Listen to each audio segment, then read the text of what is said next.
Buenos días. Estamos a las 7 en punto de la mañana. Vamos a tratar el tema del apoyo del Gobierno de la República a nuestros paisanos migrantes, los que por necesidad se han trasladado y viven en Estados Unidos, trabajan y son ciudadanos mexicanos ejemplares, porque con mucho esfuerzo, enfrentando maltrato, han salido adelante y, por si fuese poco, lo que han hecho en beneficio de ellos mismos, también envían a México, a sus familiares, recursos económicos, remesas de más de 30,000 millones de dólares al año. Ese dinero es la principal fuente de ingresos que tiene nuestro país. Es un apoyo fundamental para la economía, sobre todo para la economía popular, para la economía de los pueblos de México.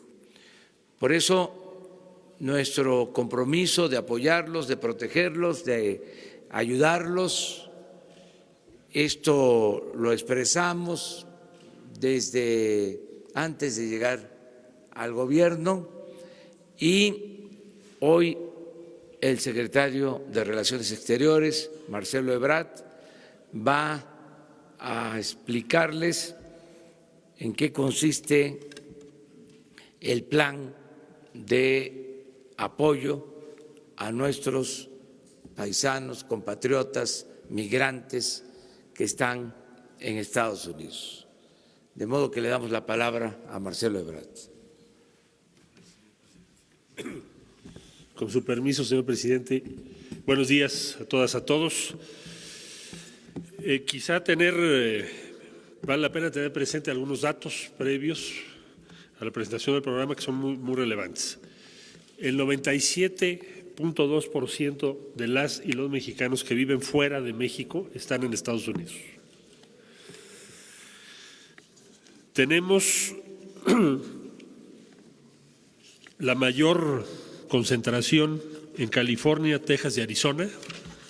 California son 4 millones, en Texas 2,5 millones, en Arizona 500,000. En ciudades, de manera coincidente, bueno, pues Los Ángeles 500,000, Chicago 229,000, Houston 257,000. Estamos hablando de 11.3 millones de personas que nacieron en México. ¿Cuál es su estatus en los Estados Unidos? Tenemos el 8% de estas personas tienen visas. El 27% son residentes permanentes ya. Tienen doble nacionalidad el 17% y el 48% están en una condición de carencia de documentos. Es decir, son los más vulnerables, los que tenemos que apoyar más. Hemos estado en contacto para elaborar lo que les vamos a presentar con la comunidad en Estados Unidos. Nos falta mucho, pero en estos 2 meses hemos hecho un esfuerzo por tener su visión de las cosas. ¿Cuál es su visión de las cosas? Nos dicen, a ver, hay una visión o ha habido una visión defensiva de las autoridades mexicanas o el gobierno mexicano durante mucho tiempo. ¿Defensiva por qué? Sin negar los grandes esfuerzos que han hecho personalidades importantísimas en los consulados móviles o defendiendo migrantes, pero como mentalidad general, el objetivo o el propósito o la actitud siempre fue el tratar de reducir las demandas que se hacen porque son muchas y son muy relevantes. Entonces nos piden un cambio en esa posición que coincide precisamente con la instrucción que tenemos del presidente, que seamos proactivos. Eso va a significar un cambio, en primer lugar, de mentalidad y de objetivo, y también de cómo nos vemos a nosotros mismos en Estados Unidos. Me refiero a la Secretaría de Relaciones Exteriores. Nos dicen que hay visitas insuficientes a prisiones, a centros de detención. Recordemos que hay detenciones de mexicanas y mexicanos que llevan años viviendo en Estados Unidos. Nos plantean que hay falta de orientación y representación legal, que hay una cobertura escasa de los servicios móviles de documentación y protección consular en lugares alejados. Los consulados móviles han sido una gran idea, pero son insuficientes. Hay una vinculación insuficiente y a veces poca colaboración con las organizaciones locales de mexicanas y de mexicanos. Y los modelos de apoyo e inversión, tanto de la comunidad hacia México como de México hacia las comunidades allá, son obsoletos e insuficientes. Como ustedes saben, el financiamiento de los consulados en buena medida se da a través de las aportaciones de la comunidad. Es decir, lo que nos pide el presidente es que entendamos, en primer lugar, que quienes nos están respaldando financieramente, los contribuyentes que sostienen todo el sistema consular, son las comunidades mexicanas en los Estados Unidos. Y tienen todo el derecho entonces de exigirnos resultados y de tener voz y voto en lo que se hace. No solo porque son mexicanos, que ya es mucho, sino porque ellos son los que nos mantienen. Los consulados móviles y toda la red que tenemos en Estados Unidos. Entonces, vamos a una nueva visión centrada en los derechos del migrante. Nos decía el señor presidente, tenemos que ser los defensores más eficaces de los migrantes en Estados Unidos. Ese es el objetivo al que queremos llegar. La integridad de las personas, sus derechos.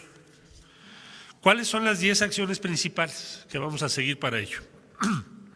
En primer lugar, va a participar todo el gobierno federal y vamos a invitar a los gobiernos estatales y a las ciudades. Quiero subrayar esto, las ciudades como un actor muy relevante, porque es donde más efecto podemos tener también en Estados Unidos. Es decir, vamos a invitar a las ciudades como Los Ángeles y todas las que, Chicago, Nueva York, y así mismo lo haremos en el caso de México. Entonces, es una estrategia no de la Secretaría de Relaciones Exteriores, sino de todo el gobierno federal. Segundo, cambio de mentalidad. Es un problema de capacitación, sí, y también de motivación, para atender a los grupos vulnerables, para profesionalizar la atención consular y para que seamos especialistas en la materia legal, porque es muy especializada. Y tenemos que especializarnos en eso para ser más eficaces. Vamos a ampliar la red de abogados y la red de nuestros abogados con las organizaciones especializadas en la defensa de los derechos de los migrantes mexicanos, que son muchas, pero tenemos que hacer más por los números que ya les expliqué ahora. Cuarto, tenemos que hacer una promoción muy activa de la identidad cultural mexicana en nuestras comunidades. Hoy en día, en Estados Unidos hay ciudades donde es un problema incluso si te oyen hablar español. Y eso está provocando que las personas digan, pues no hablemos español, para empezar la lengua. Y entonces, ¿qué necesitamos?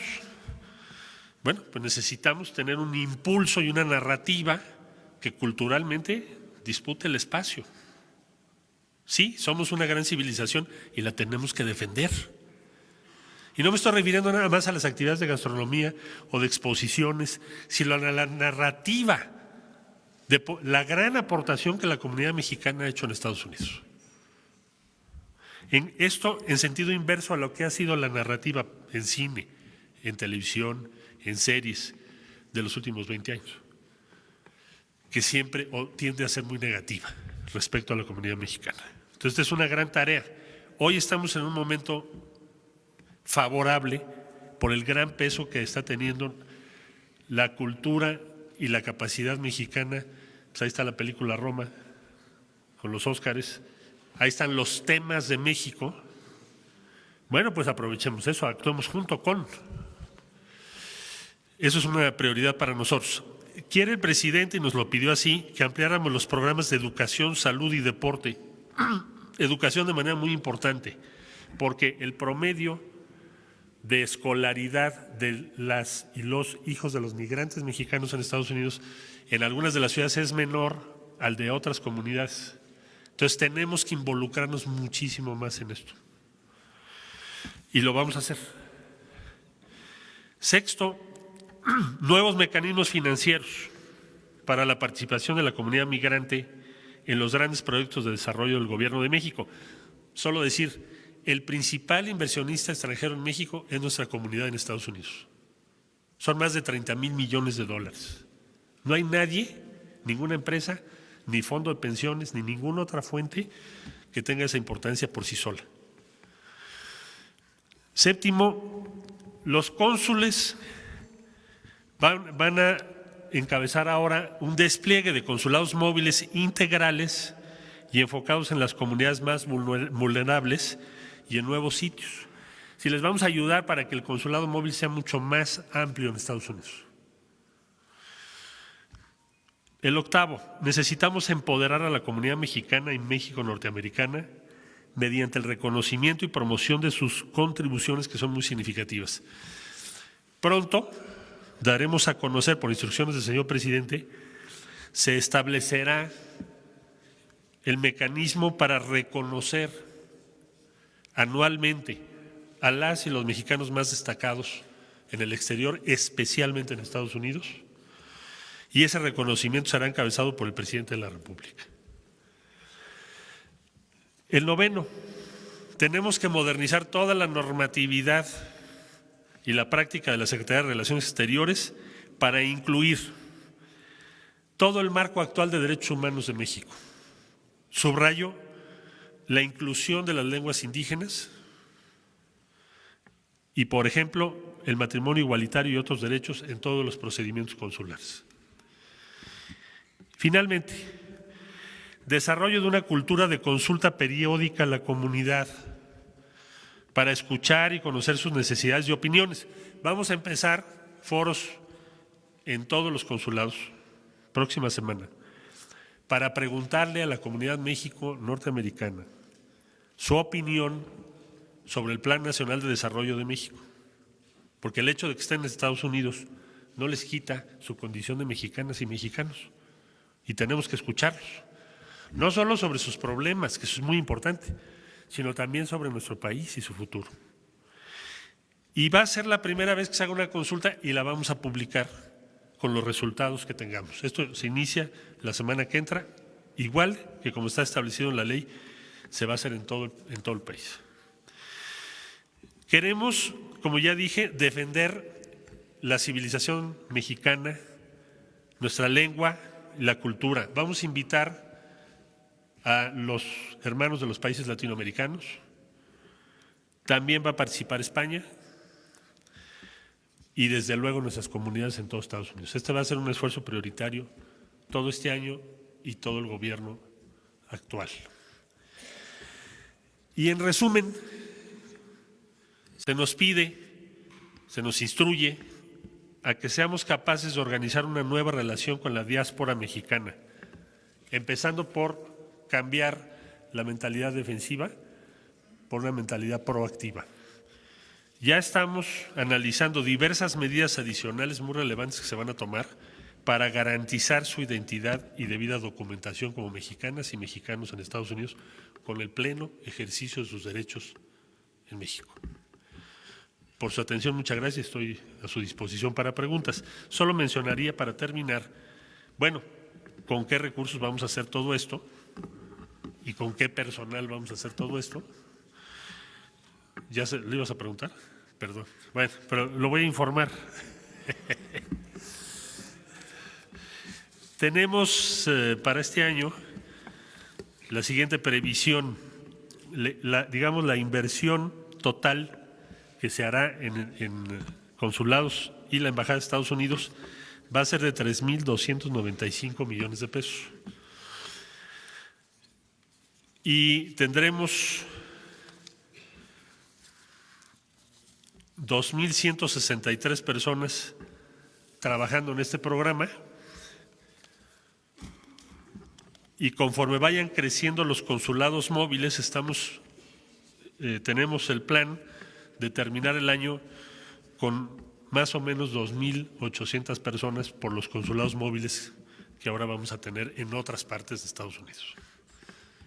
Y ahora sí, a sus órdenes. Con relación a este punto estoy diciendo. ¿Quién tiene preguntas sobre esto? Tú habías empezado por… Gracias, señor secretario. Arturo Páramo, imagen.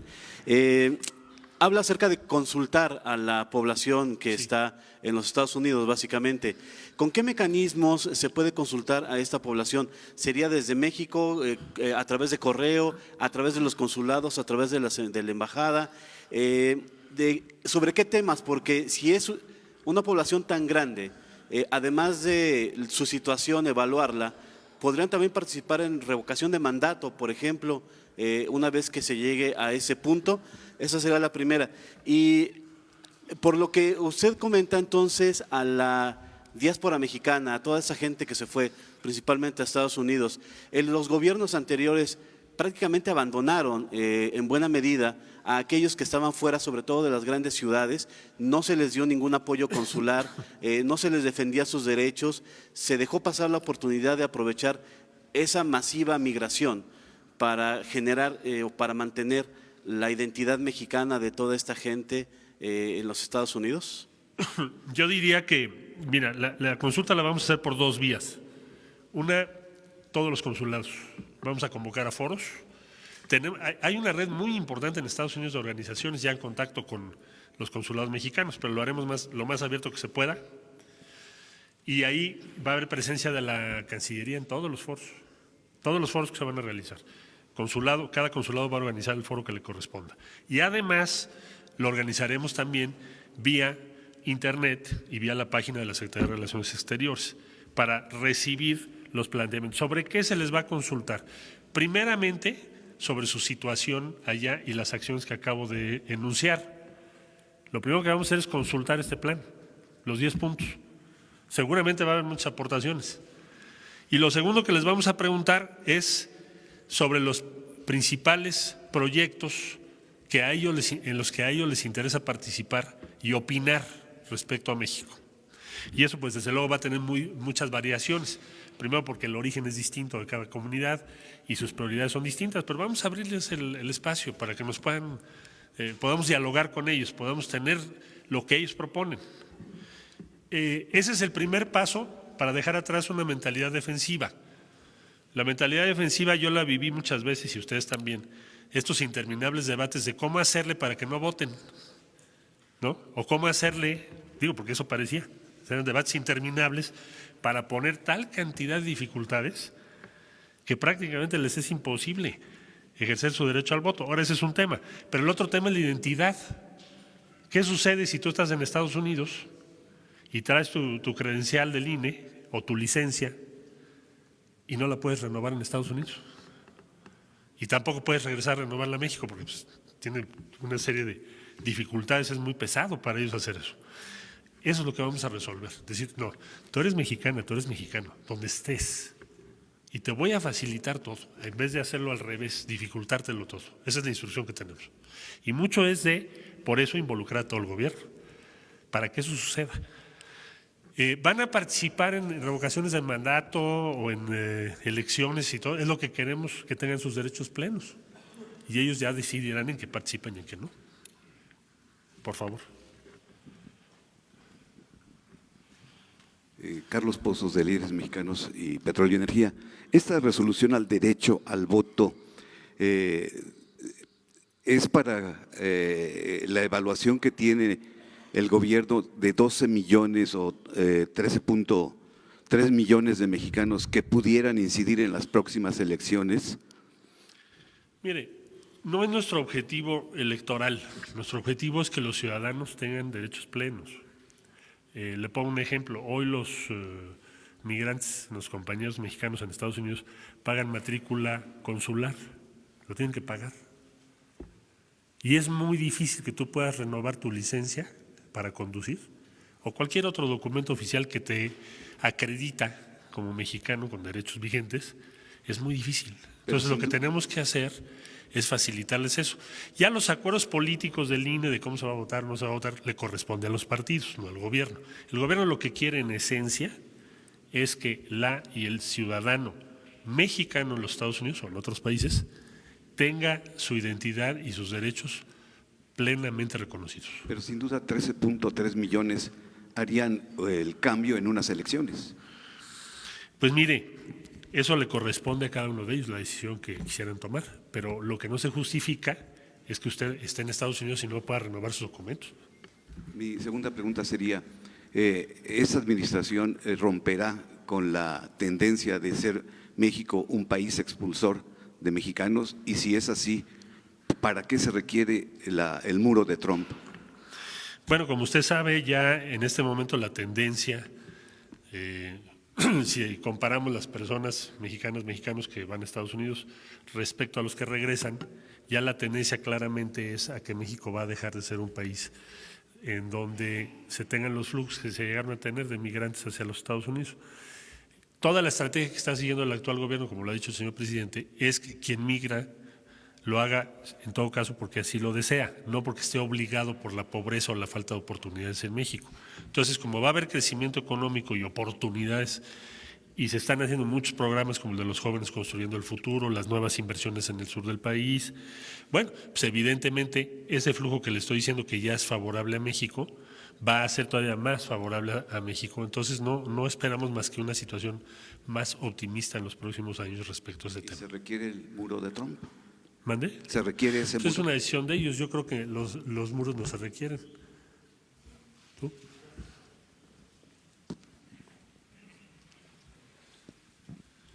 Buenos días, señor presidente. Buenos días, canciller. Alejandro Lelo, de la red de Grupo Cantón. Preguntarle, el programa 3x1 prácticamente desapareció este año en el presupuesto de egresos.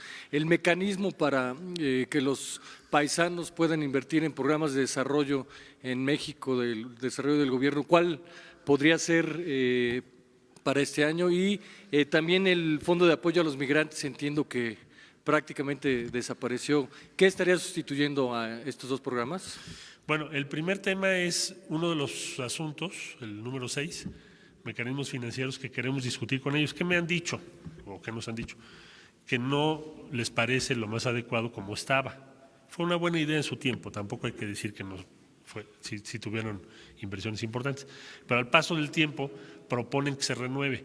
Eso es uno de los objetivos de esta consulta y vamos a anunciar en qué quedamos con ellos. No queremos hacerlo de manera previa, porque entonces ¿para qué los consultaríamos, no? Vamos a ir a discutir con ellos cómo puede ser mejor la inversión que hacen en México. Por ejemplo, algunos han sugerido que ellos puedan pagar en Estados Unidos la cobertura vía el Seguro Social de sus familias. Ya estamos trabajando esa idea.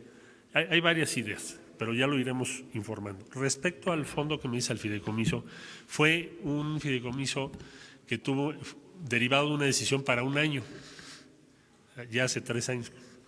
Lo vamos a sustituir por recursos anuales. En vez de un fideicomiso que tengas ahí, pues, por una sola vez, vamos a ir aumentando los recursos que presupuestalmente están destinados a este objetivo.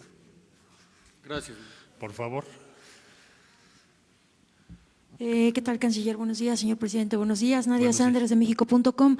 Hay analistas, por ejemplo, el profesor Carlos Heredia, han planteado estos beneficios. Uno de los problemas de los migrantes en Estados Unidos es que prácticamente no pueden enfermarse. Uno, porque sale muy caro y pues no tienen servicios de salud. ¿Estarían dispuestos a poner como condición en las negociaciones del TEMEC la seguridad social o servicios de Medicare para los migrantes indocumentados allá? O sea, poner estas situaciones de derechos fundamentales como el derecho a la salud en las negociaciones comerciales con Estados Unidos. Pues no creo que sea, honestamente, el tratado de tema comercial o el actual TEMEC el foro o el espacio para hacer la negociación de esto.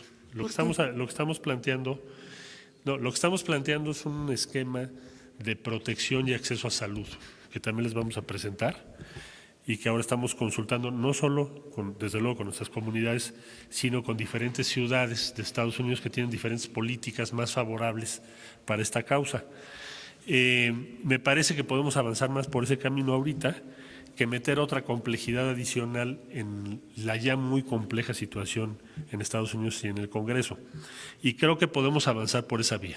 Lo vamos a estar informando. Creo que es un tema de estrategia. ¿Dónde lo pones? Lo vemos más por el lado de la negociación con ciudades que la negociación del tratado. ¿Tú, por favor? Gracias. Perdón, gracias. Buenos días. Hay una gran preocupación por los niños, por los infantes que están allá detenidos por los padres deportados. Inclusive ya grupos ya han asistido con diputados y con senadores y que no han recibido ninguna respuesta. Inclusive señalaron que se acercaron con usted y que es el momento que esperan alguna respuesta suya. Gracias. ¿Se acercaron conmigo quién? Grupos, asociaciones de activistas, pues, en pro de los derechos de los niños. Bueno, nos hemos reunido con muchas y hemos acordado diferentes tipos de acciones. Hay un sinfín de situaciones que se están presentando en Estados Unidos y me ha pedido el presidente que hagamos dos cosas. Primero, que aceleremos la propuesta al Senado de la República de quienes harán cargo de los consulados. Se va a presentar el próximo martes para consideración del Senado, porque serán quienes tendrán a su cargo pues que esto se haga una realidad. Y ahí tenemos un sinfín de situaciones. Tenemos las detenciones de mexicanas y mexicanos que tienen años trabajando allá o viviendo allá. Tenemos la situación que tú mencionas. Hay un sinfín de situaciones que requieren una estrategia como la que estamos planteando ahora. Primordialmente vamos a necesitar mucha especialización en la defensa legal. Yo diría que ese es uno de los puntos principales, y ampliar la red que disponemos, porque el número de casos que tenemos es inmenso. Entonces, ese va a ser el reto. Por favor. Buenos días, canciller. Buenos días, presidente. Vicente Serrano, de Sin Censura en Chicago.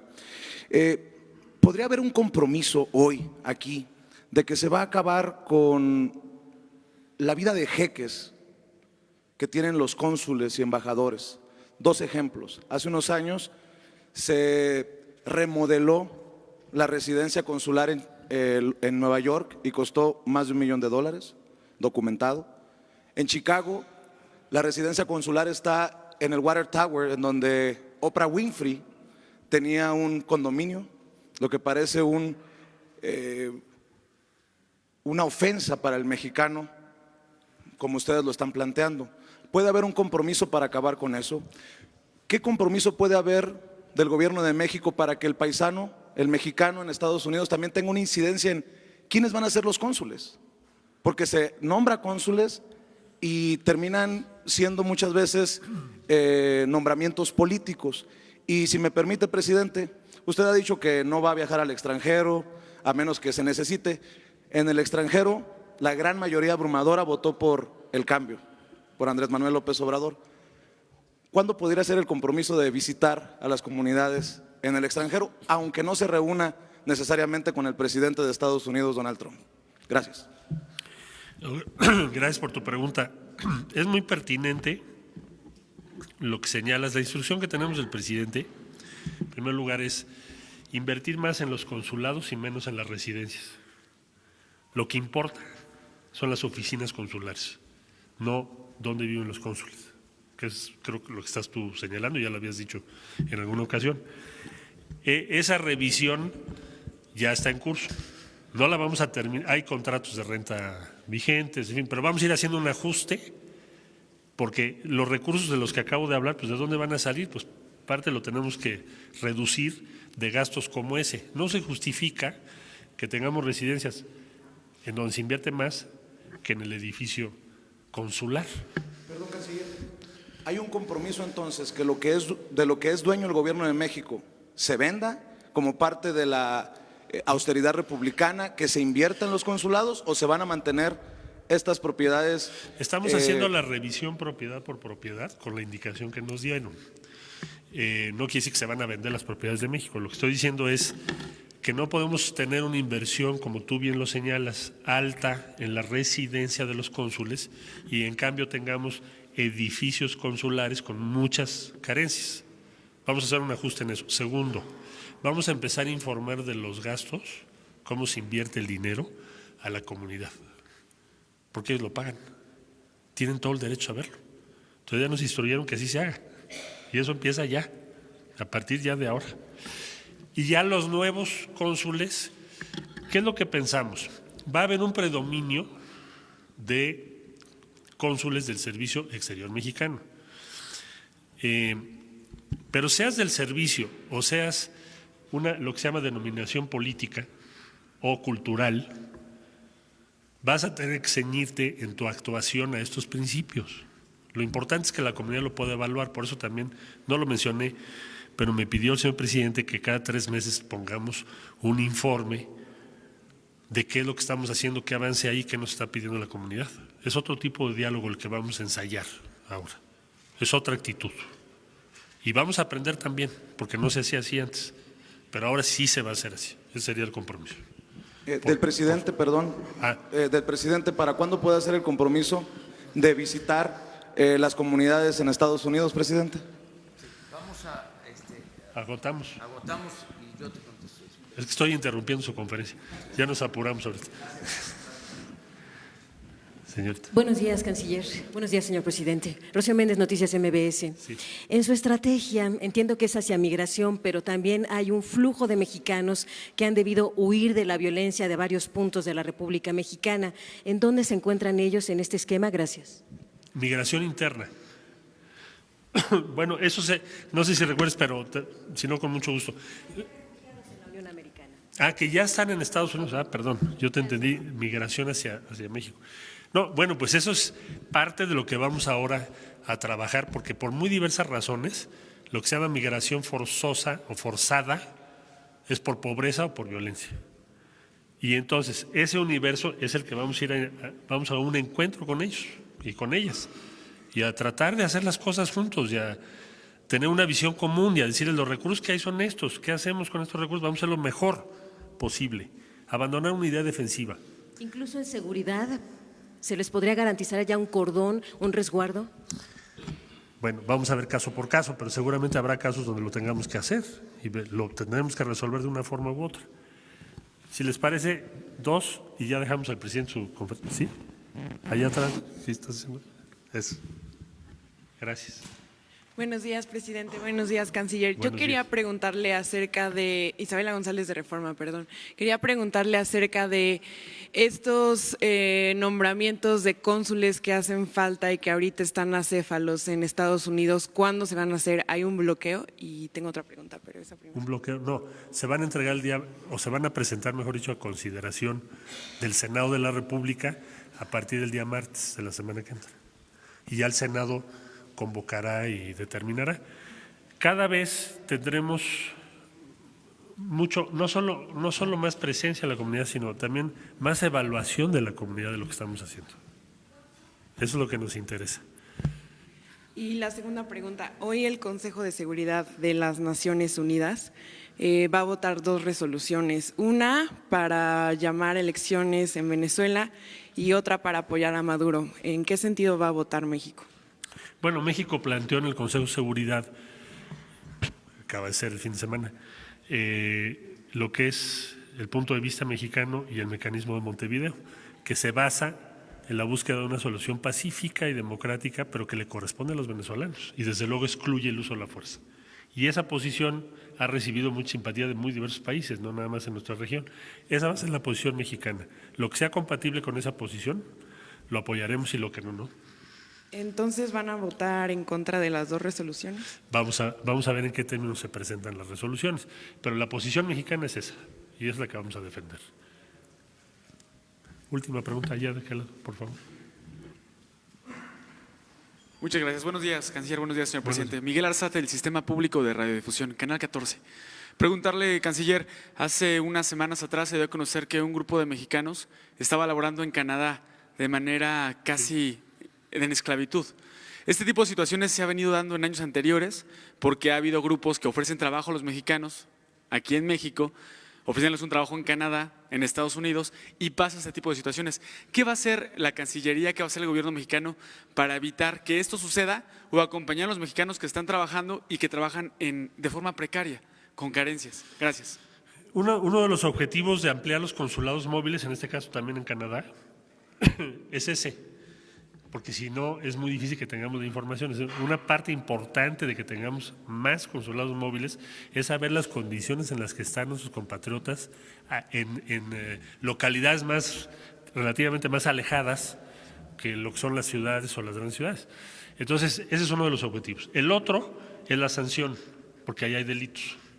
Entonces, lo que vamos a hacer es emprender el proceso judicial, jurisdiccional, contra los responsables por trata de personas y otros delitos en contra de ciudadanas y ciudadanos mexicanos. Es lo que vamos a hacer.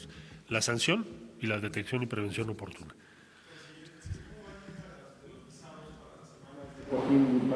El tema de los visados para las hermanas de Joaquín Guzmán Loera, tendrán que hacer su trámite como cualquier otra ciudadana o ciudadano ante la Embajada de los Estados Unidos. No van a tener ningún trámite especial, pero también la Embajada nos informó que no van a dificultar ese trámite. Es decir, tienen derecho a hacerlo como cualquier otra persona. Muchas gracias y ahora sí damos paso a la conferencia del señor presidente. ¿Te quedas? Sí, señor. Bueno, miren, llevamos una muy buena relación con el gobierno de Estados Unidos y estamos tratando el tema migratorio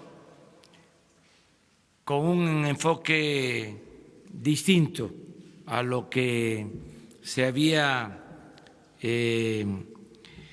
concebido y aplicado en los últimos tiempos.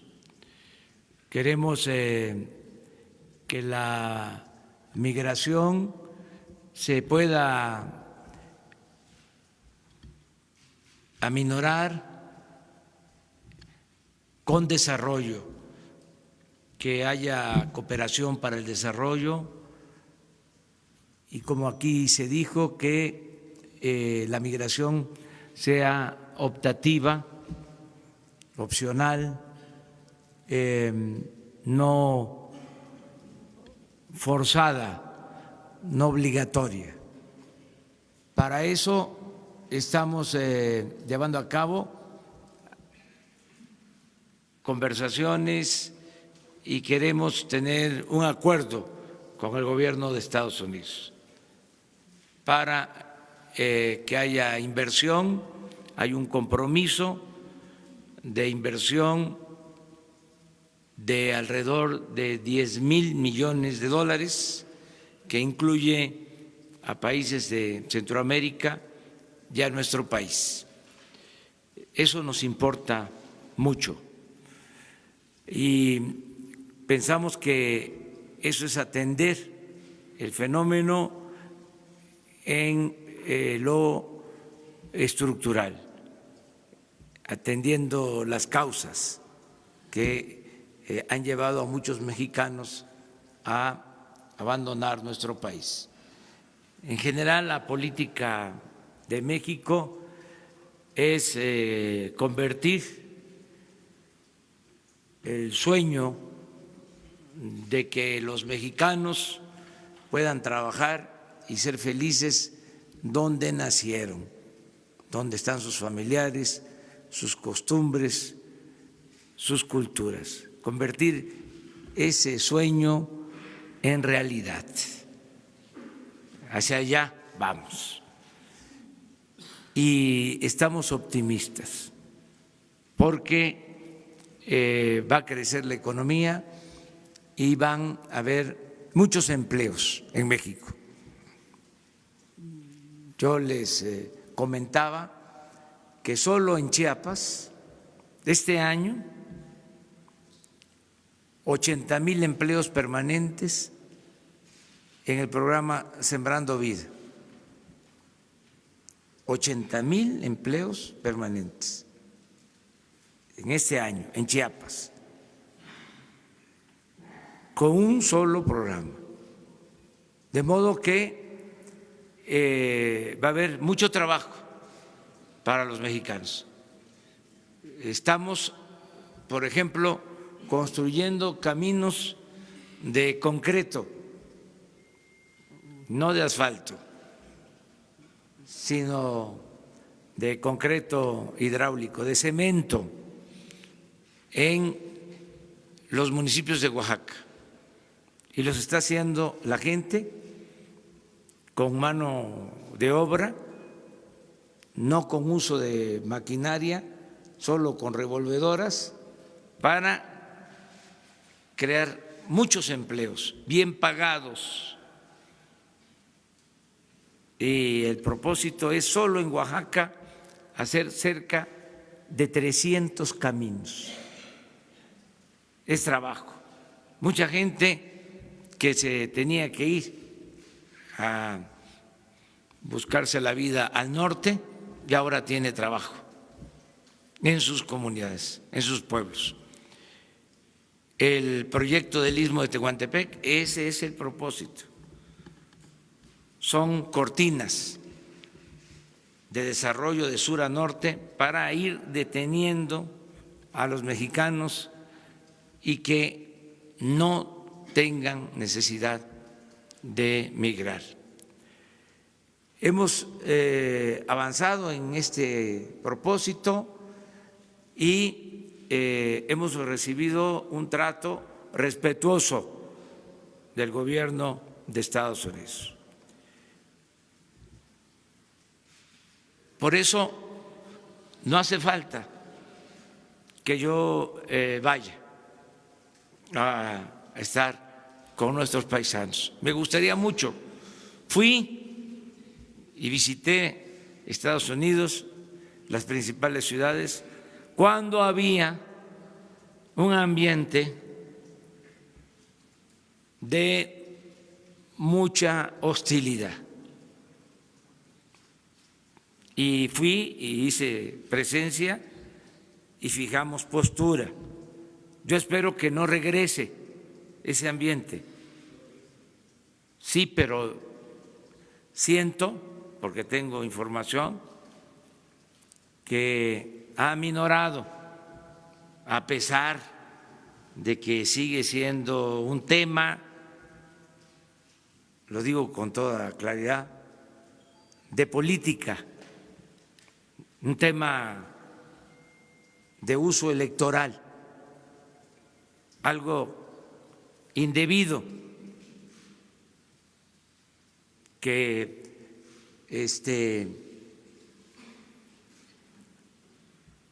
se valgan de la situación de los mexicanos los partidos. Ese no debería de ser tema, pero afortunadamente ha sido menos agresivo el lenguaje, el discurso y sobre todo tengo resultados de deportaciones, por ejemplo. Tengo información en ese sentido. Y eso es lo que me sirve para guiarme sobre cuándo proceder, cuándo actuar, para actuar con mucha prudencia y con firmeza cuando se necesite o cuando se necesite más. No es el mundo ideal, pero tenemos que actuar con prudencia, cuidar mucho nuestra relación con Estados Unidos.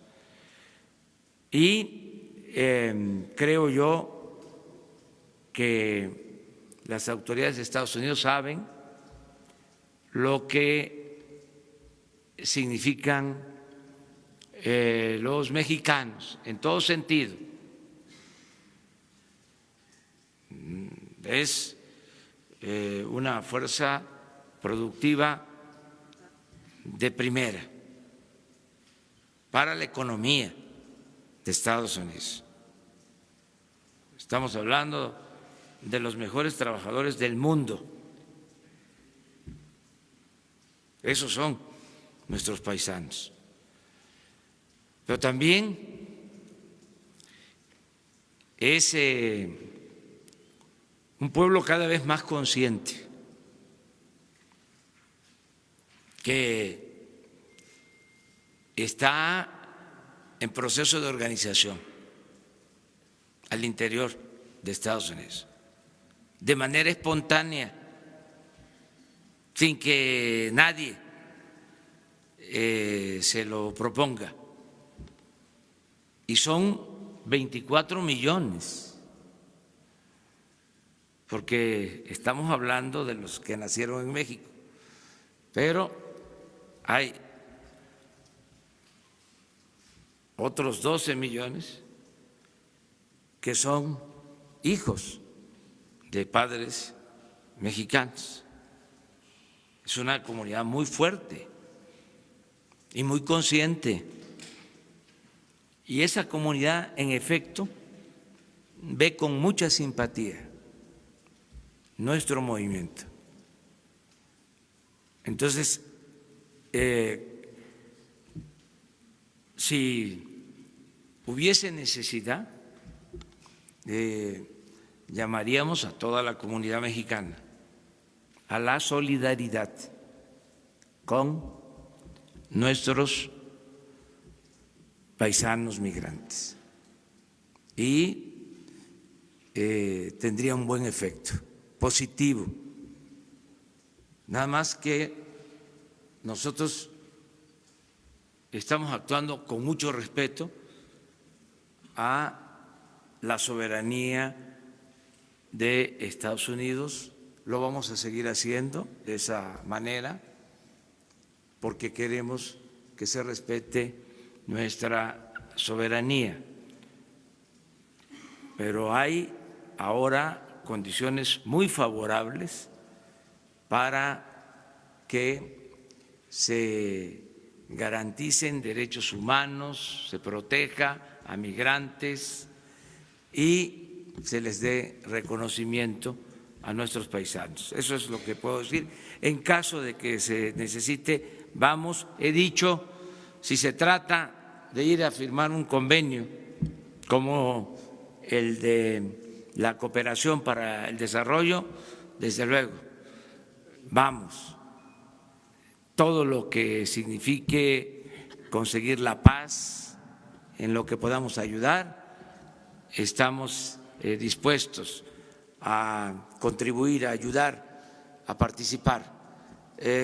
Otras cosas, pues tengo la dicha, la fortuna de estar bien representado en la Secretaría de Relaciones Exteriores. Marcelo Ebrard es un extraordinario secretario de Relaciones Exteriores y él me está ayudando mucho en todo lo que es política exterior.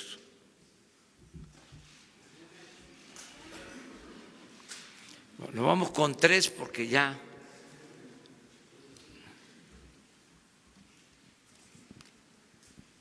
Hola, presidente, buenos días. Shaila Rosagel, reportera de Grupo Gili, periódico Lo Imparcial, La Crónica y Frontera de Tijuana. Le quiero preguntar, presidente, mire, en Sonora hay grupos de personas que tienen tomadas las casetas de cobro de peaje, de todas las casetas, ¿no?, de Sonora, y pues piden dinero a los automovilistas y así obtienen recursos. Esto también ocurre en Baja California. Ayer que usted estaba hablando de la carretera federal número 15, ¿no? Esto ocurre en esta carretera. Según han explicado, ellos empezaron haciendo eso en contra de su lucha por el gasolinazo, pero luego han adherido nuevas demandas. Nos gustaría saber cuál es la posición de su gobierno respecto a este tema de la toma de las casetas de cobro. Lo estamos atendiendo, ya se hizo una revisión, en efecto. Hay casetas que están tomadas por algunas causas justas, en otros casos pues es la forma de recaudar recursos, lo que considero es totalmente ilegal, irregular. Estamos atendiendo este asunto.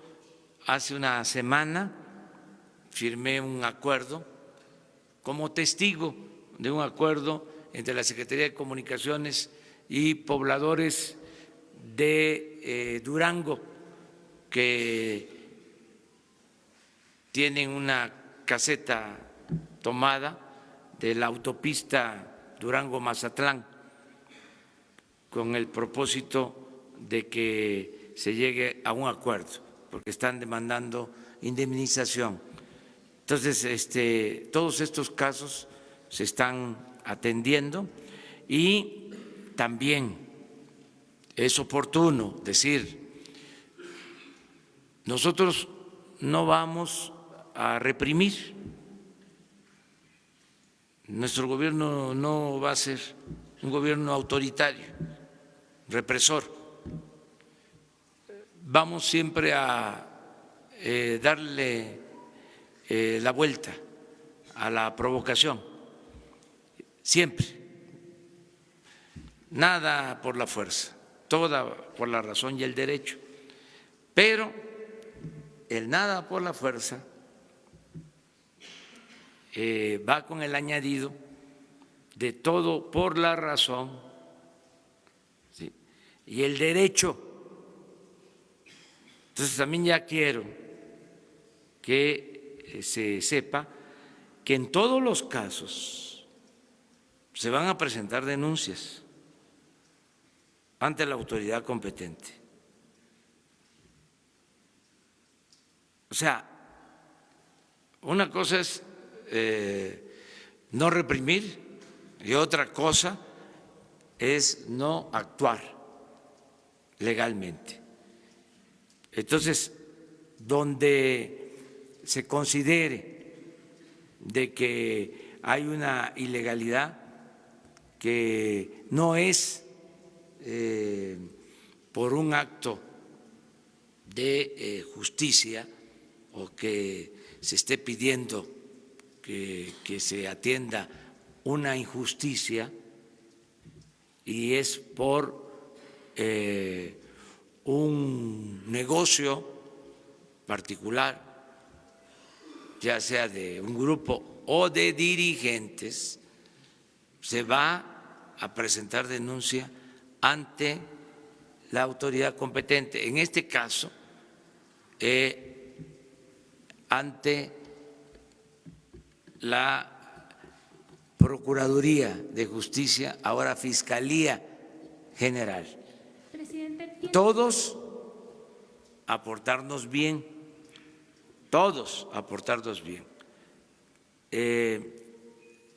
Y se va a cumplir la máxima de que al margen de la ley nada y por encima de la ley nadie. Presidente, ¿tienen un estimado nada más? ¿Le han dado de la Secretaría de Comunicaciones y Transportes un estimado de las pérdidas que genera la toma de casetas? Sí, se tiene por parte de la Secretaría de Comunicaciones todo un análisis sobre las casetas tomadas y lo que se deja de percibir es como todo lo que no ingresa lo pierde la hacienda pública y no olvidemos que el presupuesto es dinero del pueblo, es dinero de todos. Va a estar con ustedes más tarde, van a estar con ustedes el secretario y el subsecretario de Comunicaciones, porque se va a aclarar lo de la comunicación del helicóptero que se cayó y en donde lamentablemente perdieron la vida la gobernadora de Puebla y su esposo. Entonces, para aclarar este tema, van a estar con ustedes terminando esta reunión, les van a entregar la cinta,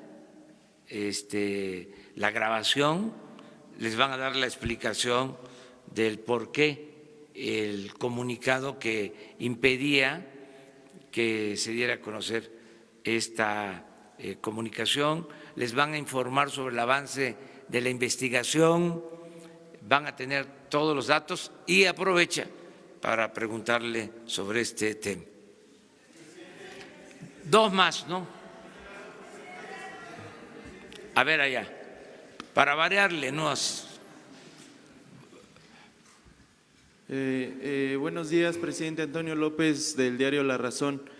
Primero, si me puede hablar sobre la construcción del tren de Guadalajara, saber si ya tienen los recursos, se requieren 4.500 millones de pesos, señala el gobierno de Jalisco que ya se tienen presupuestados 1.000 millones, saber si ya tienen este recurso para que pueda terminarse a finales de año, como usted lo mencionó, y preguntarle también si ya se puso en contacto con usted el gobernador del Estado de México, pues para externar qué es lo que piensa sobre que el tren de Toluca pues va a quedar pospuesto. Esto por una parte. Y bueno, ahorita si me lo permite le hago otra pregunta. Pues de una vez la otra.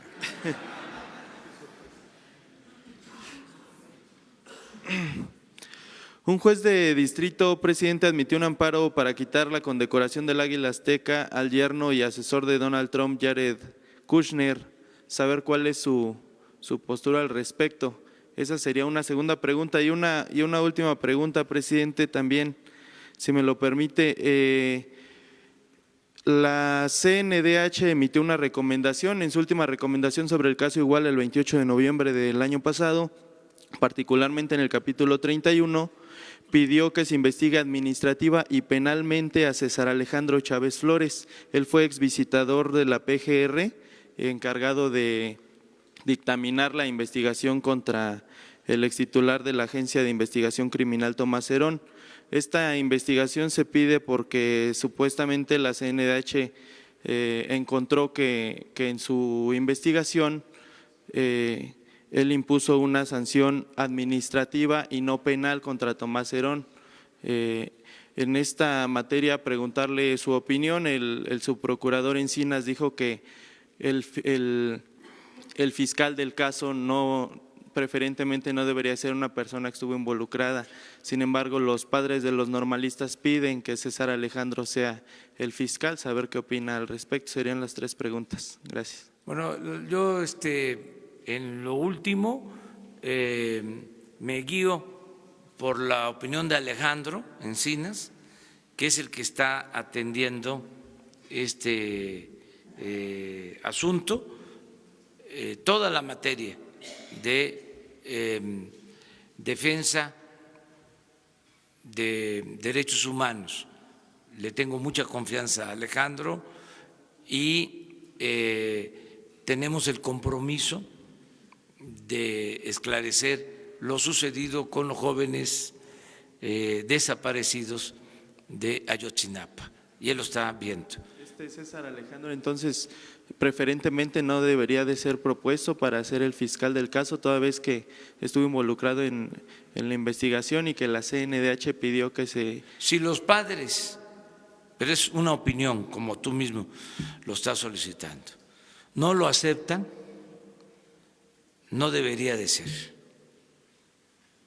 Perfecto. Lo segundo es… sobre esta resolución para la condecoración. Exacto. Pues es un procedimiento legal, pero políticamente nosotros no queremos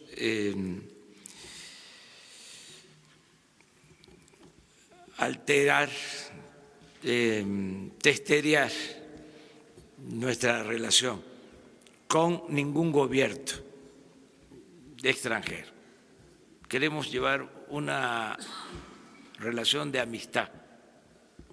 Solo en casos de agresiones a México, a los mexicanos, entonces sí actuaríamos de otra manera.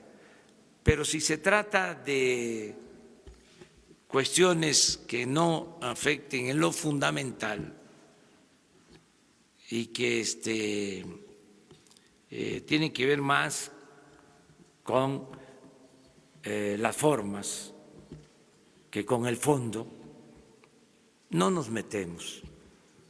Hay quienes dicen que la forma es fondo, pero no tenemos por qué pelearnos o abrir frentes por todo. Acabo de decir que la relación con Estados Unidos es una buena relación, nos han respetado y tengo pruebas de lo que les estoy diciendo. No me quedaría callado si no hubiese una relación de respeto. Les pongo un ejemplo, tengo varios. Fijamos una postura con relación al conflicto en Venezuela, apegada a lo que señala la Constitución, la no intervención, la autodeterminación de los pueblos. Una postura que podría ser contraria a lo que sostiene el gobierno de Estados Unidos. Sin embargo, ellos han actuado con respeto a nuestra decisión. Finalmente, sobre el tren de Guadalajara, presidente, tiene observaciones por más de 190 millones de pesos por parte de la auditoría. Sí, miren, en el caso del metro de Guadalajara, le tengo a los ciudadanos de Guadalajara, al pueblo de Jalisco, una buena noticia, Vamos a terminar de este año el metro. ¿Y por qué es buena noticia? Porque se demoraron mucho las obras, se hicieron mal los cálculos, hasta se quería inaugurar y se pensó en el gobierno anterior de que se terminaba el metro con una inversión de 1,000 millones de pesos. Sin embargo, se hizo la revisión y para terminarlo, después de muchos daños ocasionados que han padecido en Guadalajara y en la zona metropolitana de Guadalajara, otros municipios que integran la zona metropolitana, para terminarlo se requieren 3.500 millones adicionales, es decir, 4.500 millones en total, para terminarlo en diciembre. Tomamos la decisión de reunir recursos dándole prioridad a la terminación de esta obra para que ya se concluya. Esta es una buena noticia para los habitantes de Guadalajara, de Jalisco, de toda la zona metropolitana, de Guadalajara, Zapopan y de otros municipios. Nos hizo un planteamiento el gobernador de Jalisco y estamos dando respuesta a ese planteamiento. restantes los pondrá el gobierno federal? El gobierno federal de ahorros y de transferencias de recursos, porque estamos también reprogramando. Miren, el presupuesto de este año se hizo a la limón, es decir, intervinieron los servidores públicos de la pasada administración que traían pues la información y los nuevos, pero no se pudo del todo modificar ciertos esquemas de asignación de recursos. Por ejemplo, se siguió con asignar recursos a muchas obras, pero muy pocos recursos, que mantenían las obras año con año. ¿Sí? Había que estarles inyectando fondos. Entonces, nosotros somos más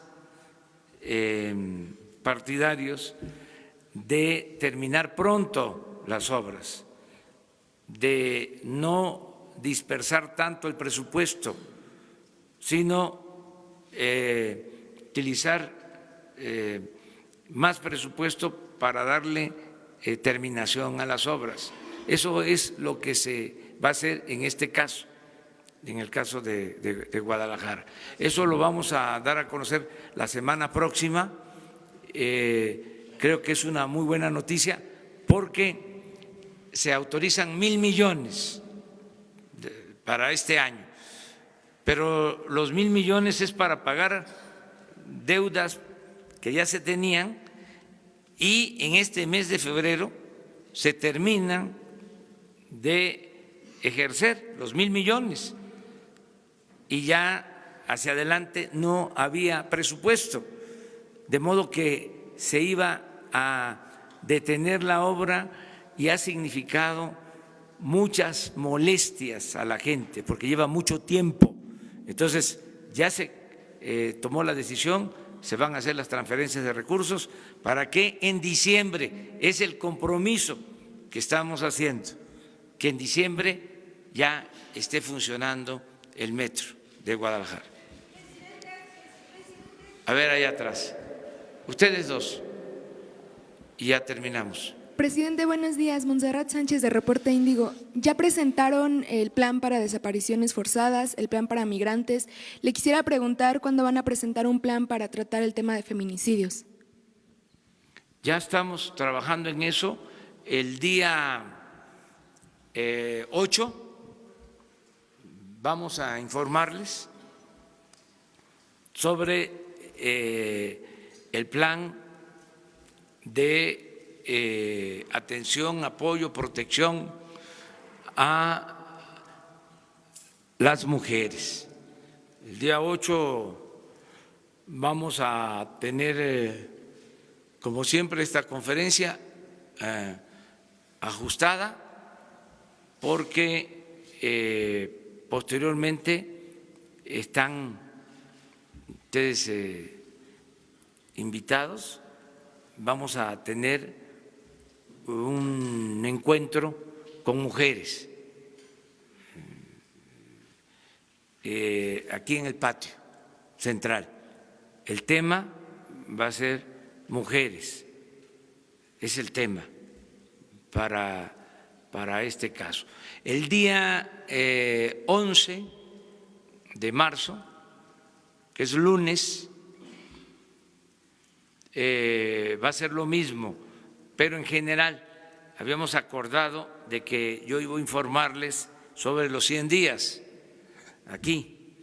Pues yo voy a darles una introducción aquí en la mañana, pero van a estar ustedes como invitados especiales para cumplir con el acuerdo en un acto que vamos a hacer también en el patio central, en donde voy a presentar un informe a los ciudadanos sobre los 100 días de gobierno.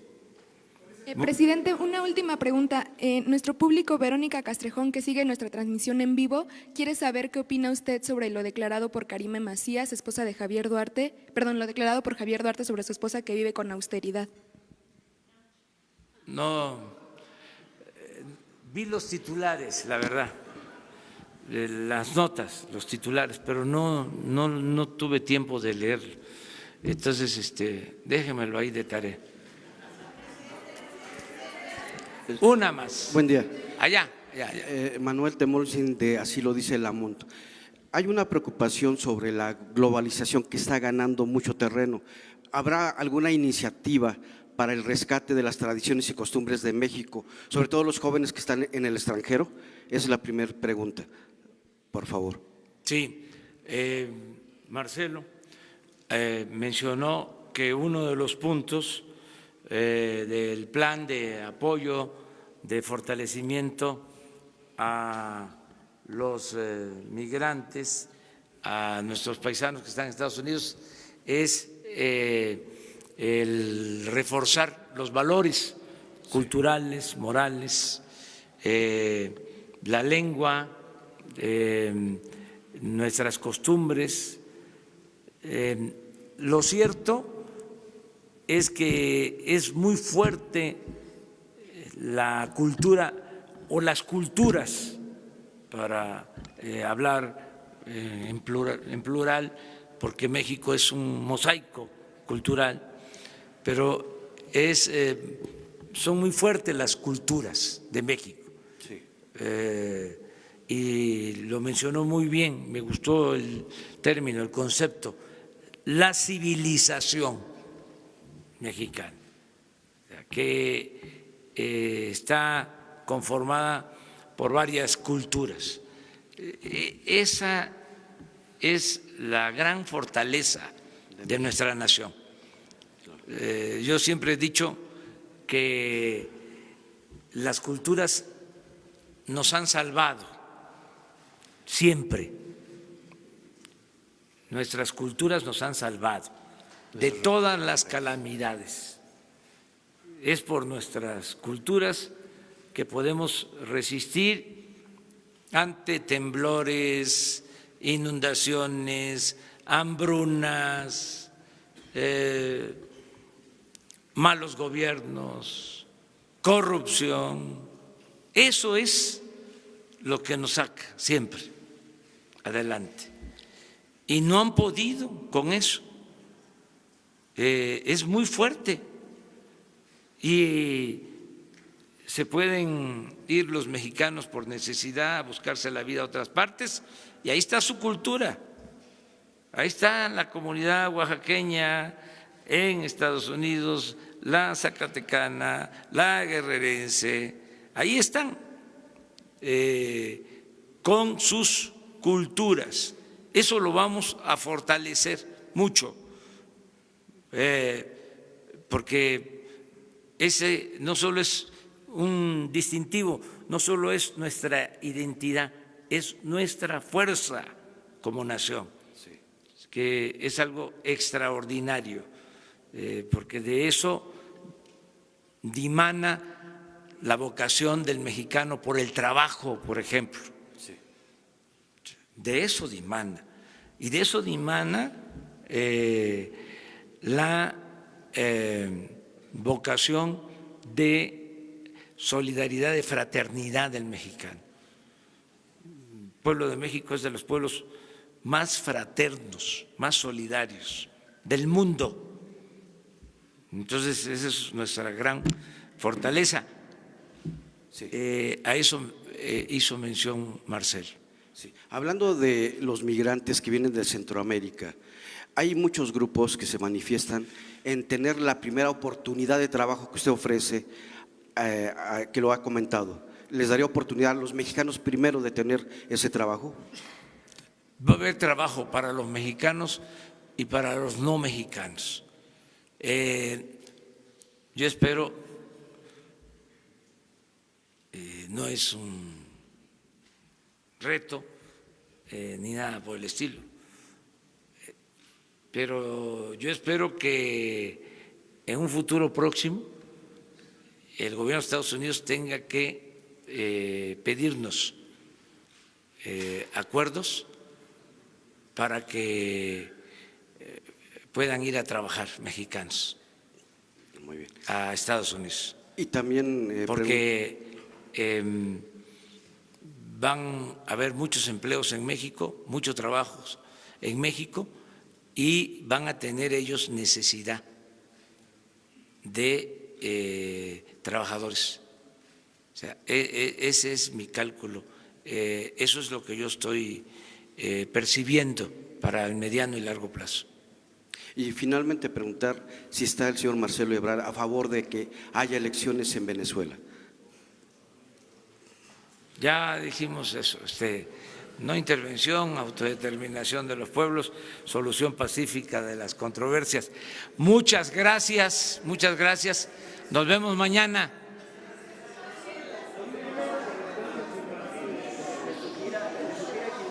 Miren, sí, las expectativas de crecimiento hay que verlas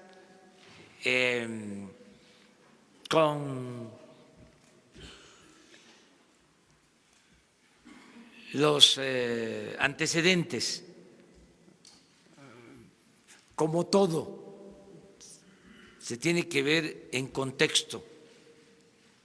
No se puede solo ver el árbol sin el bosque.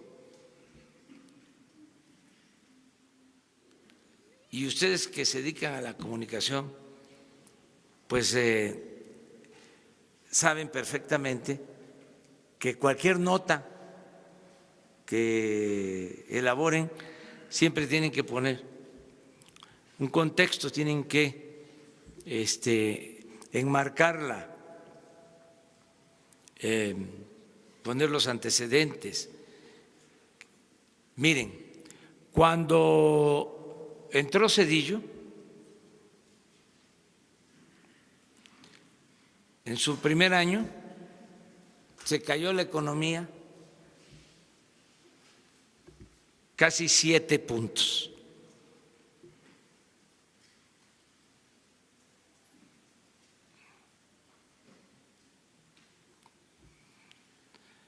No solo no creció, sino hubo un decrecimiento de 7 puntos.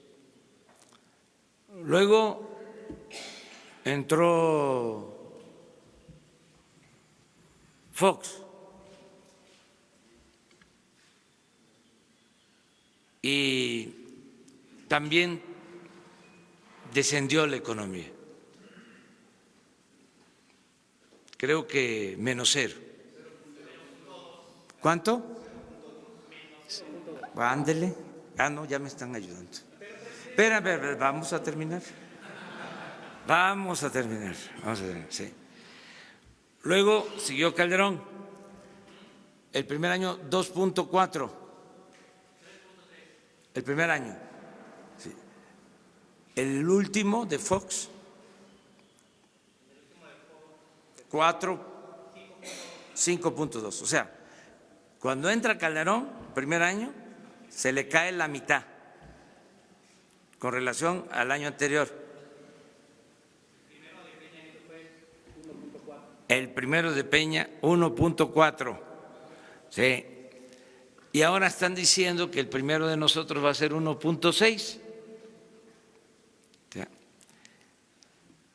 Está bien, lo aceptamos. Estamos empezando. Les vamos a demostrar que va a crecer más la economía y ayer hicimos un compromiso muy importante con el Consejo Coordinador Empresarial. Que dicho sea de paso, el presidente del Consejo Coordinador Empresarial, José Salazar, de primera, de primera, un hombre inteligente, honesto y preocupado por el desarrollo del país. Nos hizo 2 propuestas. Imagínense un dirigente del sector empresarial que dice: queremos ayudar en la transformación, y hacemos 2 propuestas. Una, ayudar para que en el sexenio salgan de la pobreza extrema los mexicanos. Le tomamos la palabra. La segunda, vamos a ayudar para que podamos crecer al 4% anual. Y las 2 propuestas muy importantes, yo le agregué la tercera, y lo vamos también a lograr de manera conjunta, porque él lo señaló. La tercera, acabar con la corrupción. Esa va a ser la otra aportación, el otro legado que vamos a dejar en un gobierno que representa a todos, un gobierno que es de todos, un gobierno de pobres y de ricos, de trabajadores y de empresarios, de católicos y de evangélicos y de libres pensadores y de ateos y de agnósticos, un gobierno plural, un gobierno de todos. Pero esos 3 propósitos, crecer al 4%, que no haya pobreza extrema y que se destierre la corrupción del país, ese es el gran propósito del gobierno de la República, de México.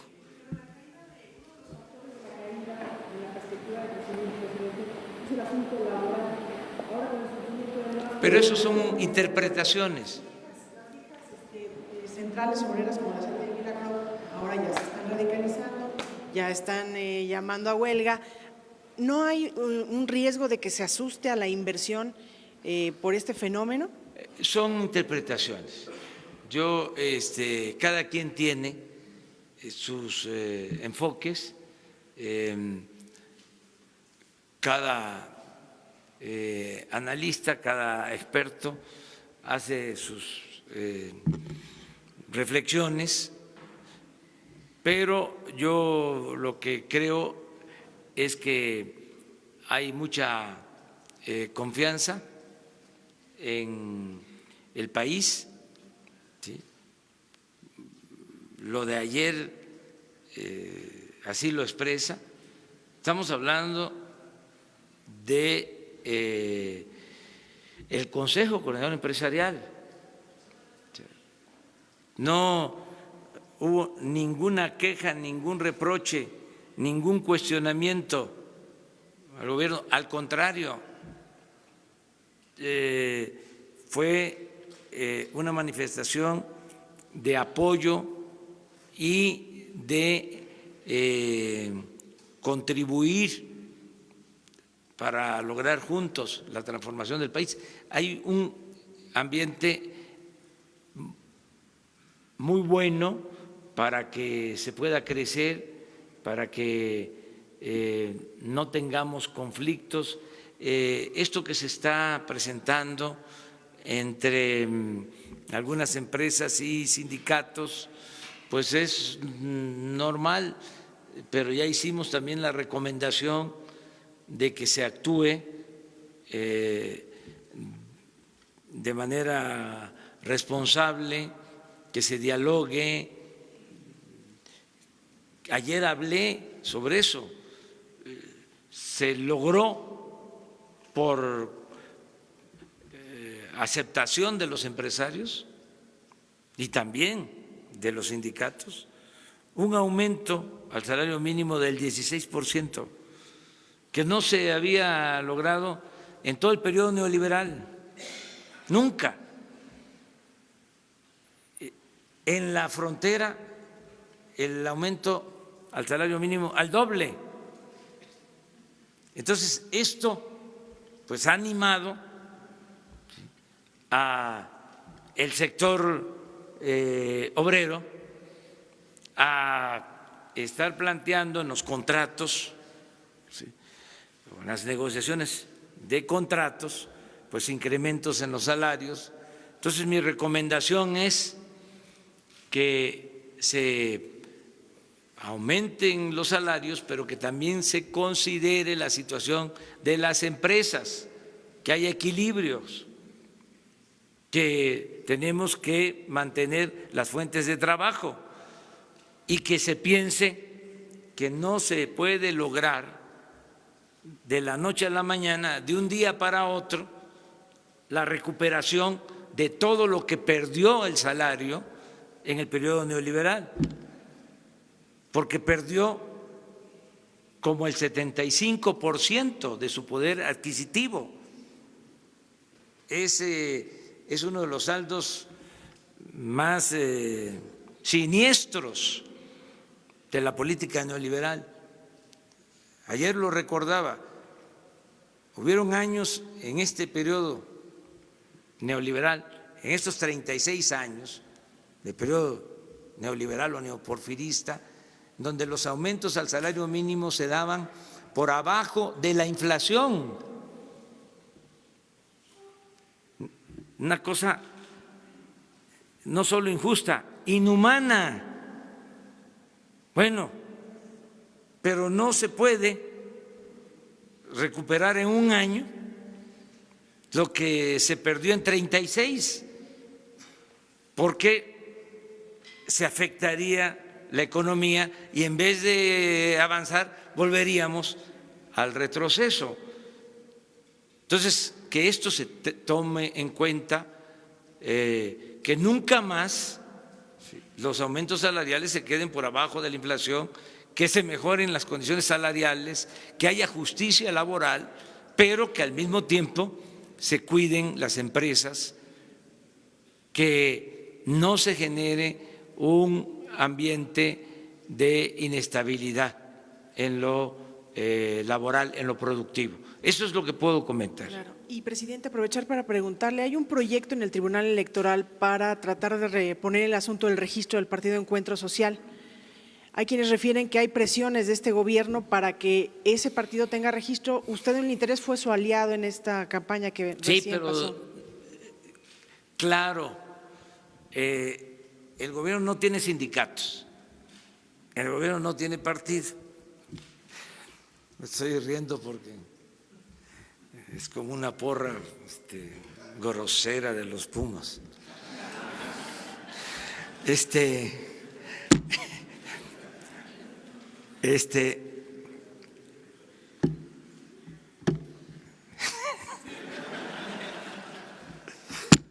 Pero sí, el gobierno no tiene partido, el gobierno no tiene sindicatos, el gobierno no tiene ningún grupo de interés creado.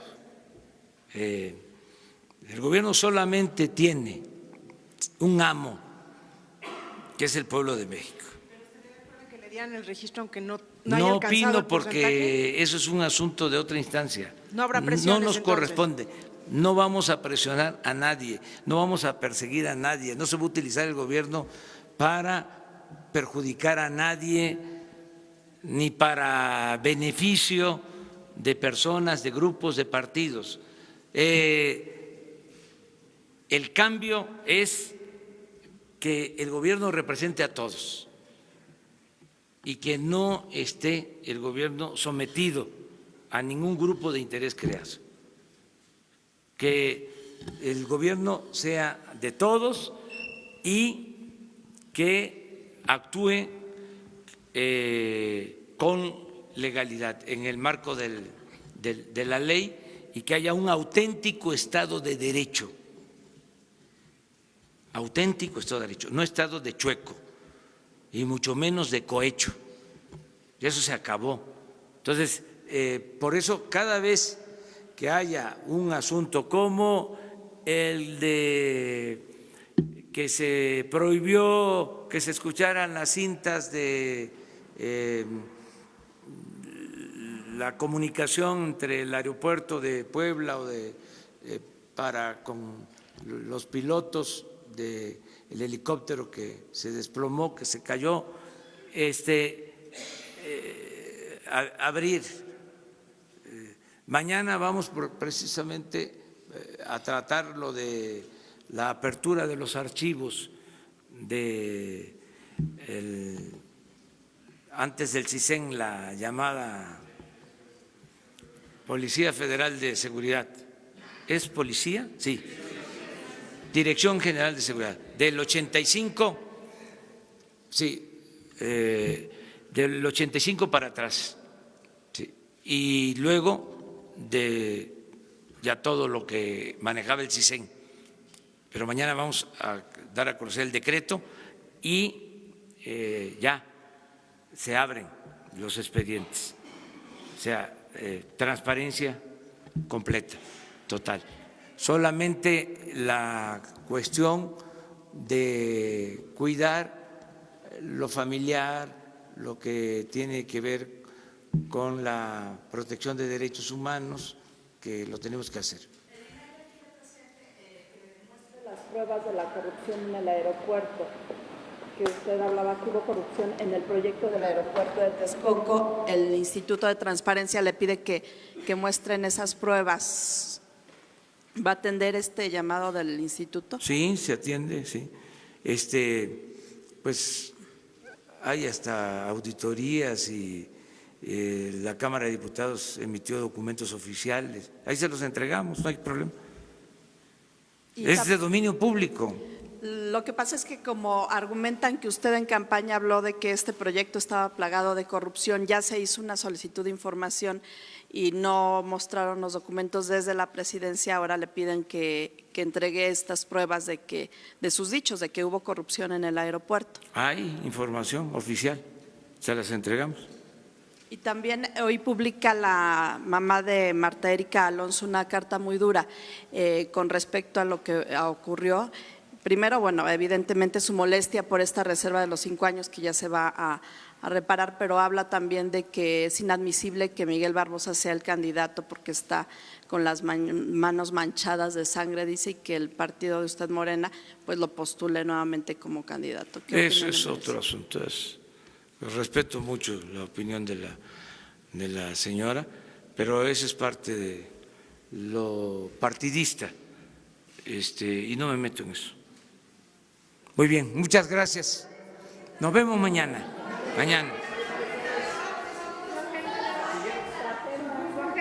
Jesús. ¿Cuándo va a Estados Unidos con las comunidades? ¿Cuándo?